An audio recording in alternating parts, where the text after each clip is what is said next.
Avec ma compagne, nous souhaitions nous rapprocher de la ville de Poitiers pour des raisons professionnelles, mais tout en conservant un rêve, c'est d'aménager une longère et d'adosser un agrandissement contemporain. Nous avons visité dans un premier temps une grange à quelques mètres de cette maison, sur laquelle nous avons un coup de cœur, mais le terrain ne nous plaisait pas du tout. Dans un second temps, nous avons visité cette maison sur laquelle nous n'avions pas de coup de cœur, par contre avec un véritable potentiel, un terrain très agréable, très calme, dans un quartier sympa de la ville de Poitiers. Lorsque nous avons souhaité rénover cette maison, le principal objectif c'était d'allier à la fois le contemporain avec un agrandissement et l'ancien conserver l'âme du bâtiment qui existait déjà. Lorsque l'on a acheté la maison, il y avait tout à faire. Les fenêtres et la lumière étaient quasiment inexistantes, le système de chauffage désuet, aucune isolation à l'intérieur de la maison. La superficie était trop juste pour loger toute la famille. Pour le projet de cette maison, on a fait appel à deux architectes, Aurélie Hainaut, architecte de l'intérieur, et Stéphane Rojon, architecte des PLG.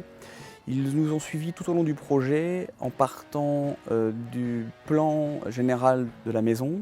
La rénovation a duré en tout 8 mois. Nous avons commencé par le nettoyage, la démolition de la toiture, de la charpente et de tous les murs intérieurs de la maison. Ensuite, on a mis en place des ouvertures. Un agrandissement a été construit de 80 mètres carrés avec tout l'intérieur, l'isolation, le placo, la plomberie, l'électricité et le système de chauffage. Pour la dernière étape, tant que le terrain était en friche, on a décidé de faire tout ce qui est aménagement extérieur, à savoir les plantations, la mise en place des différentes terrasses, la piscine chauffée, sur laquelle nous avons adossé un mur orange assez coloré pour pouvoir faire ressortir le mur en pierre apparente qui est juste derrière. Dans notre maison, nous avons voulu donner un style plutôt épuré, contemporain, avec très peu d'objets, quelques touches de couleur en peinture et surtout énormément de lumière dans la maison pour se sentir bien. En hiver, malgré une température extérieure négative, il suffit que le soleil apparaisse et rapidement on a entre 25 et 30 degrés dans l'agrandissement. La maison existante n'avait qu'une chambre, une cuisine et une salle de bain.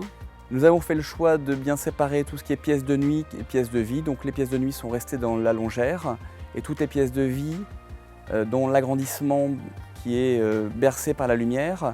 Vous retrouverez dans cet agrandissement une cuisine équipée ouverte sur le salon, un espace bureau.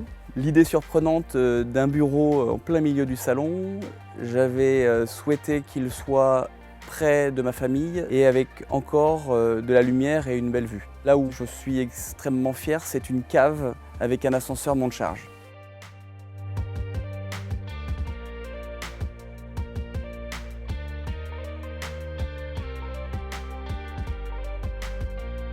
Nous avons donc décidé à la place du grenier de mettre 2 chambres plus un espace bureau et une salle de bain.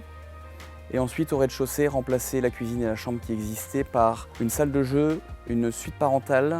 Sur ce projet, aucun moment j'ai pu ou nous avons pu avoir peur.